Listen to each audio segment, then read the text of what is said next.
ஆளுமைமிக்க அரசியல்வாதியாக pure politics பயிற்சி பட்டறை நேரடி இணைய வழி வகுப்புகள் உங்கள் சீட்டிற்கு முந்துங்கள் 7338824242.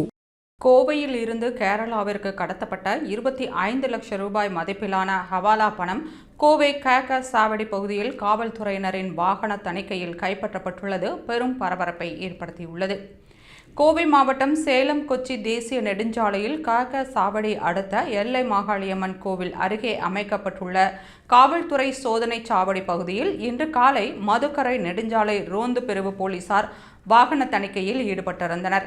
உதவி ஆய்வாளர் கார்த்திகேயன் தலைமையிலான போலீசார் வாகன தணிக்கையில் ஈடுபட்ட நிலையில் கோவையிலிருந்து கேரளாவிற்கு இருசக்கர வாகனம் மூலம் ஹவாலா பணம் கடத்தப்படுவதாக ரகசிய தகவல் வந்துள்ளது.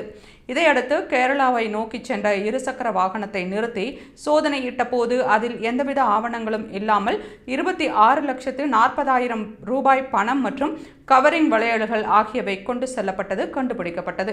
இதையடுத்து அவற்றை கொண்டு சென்றவர்களிடம் நடத்திய விசாரணையில் அவர்கள் இருவரும் கேரளாவின் திருச்சூரைச் சேர்ந்த அப்துல் ஹக்கீம் மற்றும் அப்துல் ரஹ்மான் என தெரிய வந்தது. மேலும் பணம் குறித்து உரிய தகவல்களை தெரிவிக்காமல் முன்னுக்கு பின் முரணாக அவர்கள் பதில் அளித்ததால் இருவரையும் கேக சாவடி காவல் நிலையத்திற்கு அழைத்து வந்த போலீசார் அவர்களிடம் தீவிர விசாரணையில் ஈடுபட்டுள்ளனர்.